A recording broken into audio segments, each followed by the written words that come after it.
Welcome to Sports Talk with RKJ. And today, right now, I got your preview for Week 9 in the NFL.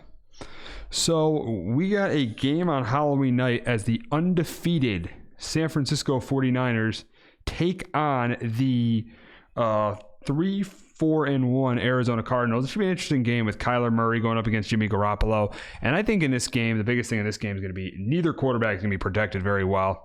I think the reason the Niners win is they run the ball a little bit better than the Cardinals, but I think both quarterbacks are not going to be protected. I think Nick Bosa is going to have a big game. I think with Mike McGlinchey and Joe Staley out, I think that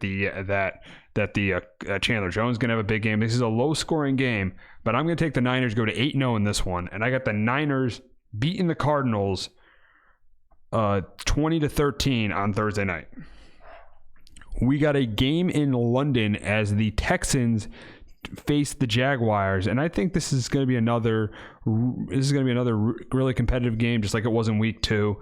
But I think the big difference is going to be is J.J. Watt won't be playing in this game, which is going to give the Texans the Jaguars they're going to have more success running the ball with Leonard Fournette. Gardner Minshew is going to be able to throw the ball to DJ Chark. I think this offense is definitely better with the Jaguars this week. And for the Texans, I think that Deshaun Watson is going to make plays, but I think he's going to be under pressure a lot in this game with the pass rush from Calais Campbell, Yannick Ngakoue, and Josh Allen. I think he's going to be under pressure a lot. So I think that he has a decent game, but I don't think he makes enough plays. I think the pressure is going to affect that at times, and that's why I think the Jaguars are going to pull an upset here. I got the Jaguars beating the Texans 27-24 in London. We got a matchup that we thought was going to be before the season started, that we thought was going to be between Andrew Luck and Ben Roethlisberger, but it is now between Jacoby Brissett and Mason Rudolph. And I think this is a really, really close competitive game, but I think the difference in this game is James Conner might not play for the Steelers. I think that the Steelers get enough on the ground from Marlon Mack. I think Jacoby Brissett has a decent game. But I think at the end of the day, Mason Rudolph is going to make a few mistakes. Jacoby Brissett makes less mistakes. And I got the Colts winning this game and going to 6-2 on the season. I got the Colts winning. And let me tell you, I keep saying this every week, Andrew Luck probably wishes he doesn't retire, because if Andrew Luck is playing, the Colts are probably undefeated and are probably the second best team in the NFL with the New England Patriots. I got the Colts winning this week 24-17 over the Steelers. We got a very interesting game in Kansas City this week as the Vikings travel to Kansas City to face the Chiefs. Now, here's the deal. If Patrick Mahomes plays, I'll take the Chiefs. But if he doesn't, I'll take the Vikings. But I think Mahomes is going to play, and this is how I think the game's going to go. I think that the Vikings will be able to run the ball with Dalvin Cook. I think they have success doing that. I think that the Vikings end up getting some pressure on Patrick Mahomes, but I think Mahomes makes plays in this game. I wouldn't be surprised if he doesn't. And I think that eventually the Kansas City Chiefs win this one close. I think this is a really, really close competitive game. I think this is going to come right down to the end with Kirk Cousins, like he did in week 2 against the Packers, throwing that late game interception to cost Minnesota the game. I think this is a close competitive game. I got the Chiefs winning it 28-24 over the Vikings. We have an interesting matchup in Carolina as the Titans head to Carolina to face the Panthers. And I think that in this game, it's going to be, I think Christian McCaffrey is going to have success running the ball. I think Derrick Henry will have a little bit of success running the ball. But I think Kyle Allen makes makes some more plays than Ryan Tannehill.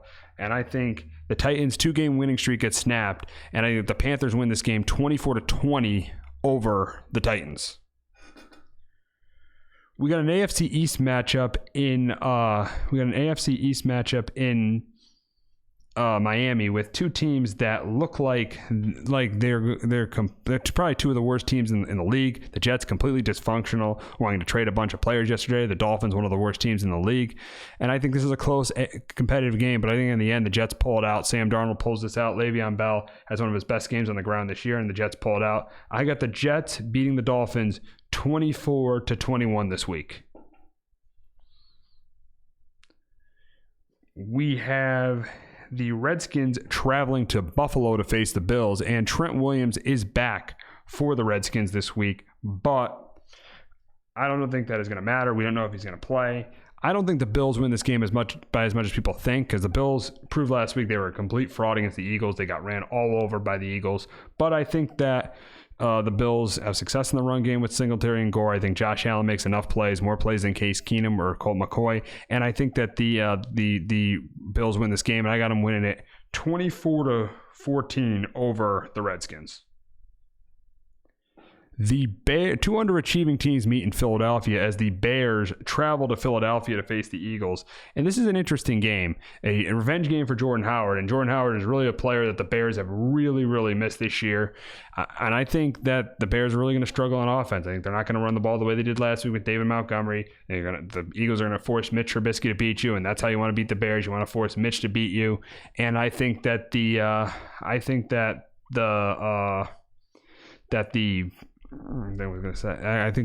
Eagles run the ball with some success with Jordan Howard. I think Carson Wentz has a decent game. I think he does get some pressure from Khalil Mack and Leonard Floyd, but I think ultimately the Eagles end up winning this game. And I got the Eagles winning it 24-16 over the Bears to go to 5-4. We'll go to the 4 o'clock games as the Packers head out to LA to face the Chargers, and I think the Packers have success with Aaron Jones running the ball. I think that Aaron Rodgers has a huge day. I think that they get pressure on Phillip Rivers too, and Melvin Gordon has really done nothing for them. I think that continues this week. I think Rivers makes some plays, but not enough, and I think that the Packers win by 2 scores. I got the Packers in a place where it'll pretty much be all Packer fans. It'll pretty much be Green Bay West.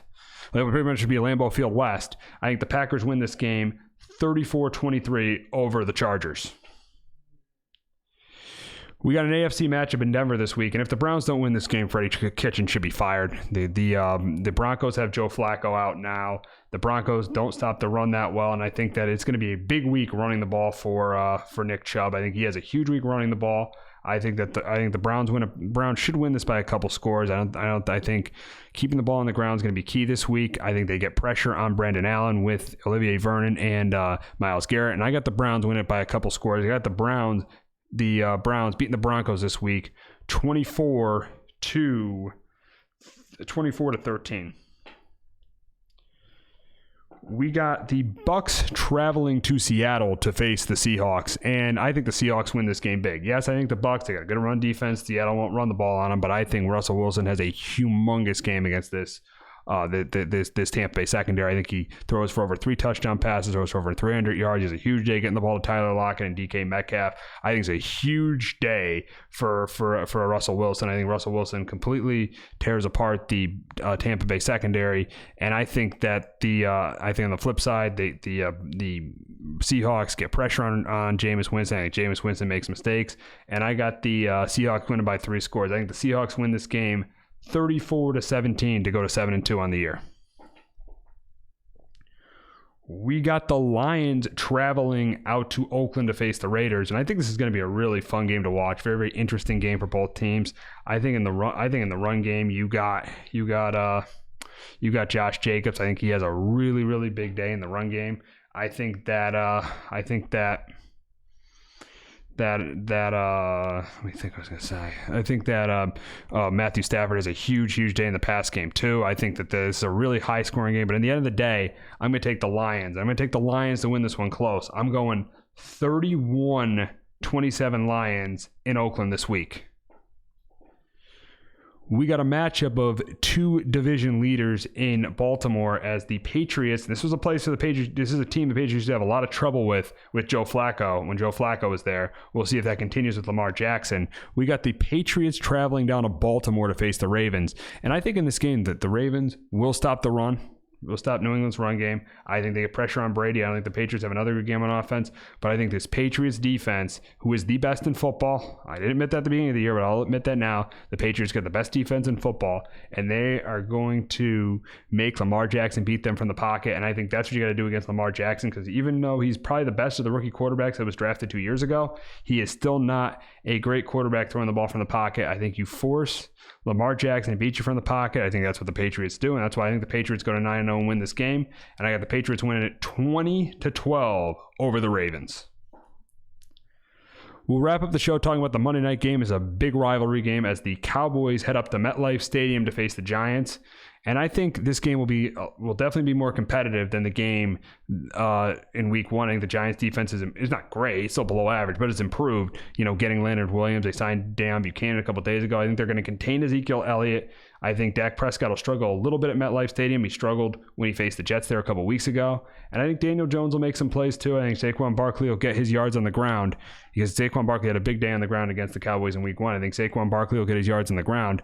And I think this is a really, really close competitive game. And the way I see it is it's going to be tied late with the Cowboys having the ball, with Dak Prescott having the ball, and Dak Prescott driving them down the field for the game-winning field goal. And unfortunately, as a Giants fan, I got the Cowboys sweeping the Giants for the third year in a row and beating them 23-20 Monday night at MetLife Stadium. So that's going to wrap it up this week for the Week 9 preview. I'll be dropping this video around probably 12:30, 1 o'clock, so we hope you'll be watching that. I'll be dropping the NBA preview too later in the afternoon and our regular show, Sports Talk with RKJ, later on too. And next week, we got a big week of shows. We got our regular show, and then but after that, join me and Justin D'Onofrio. We'll have our first reaction show to the college football rankings, and we'll also have our college basketball preview. So definitely tune in for those. We got a big week of show we got a big week of shows next week. So we hope everybody enjoyed the Week 9 preview, and have a great weekend, everybody, and enjoy Week 9.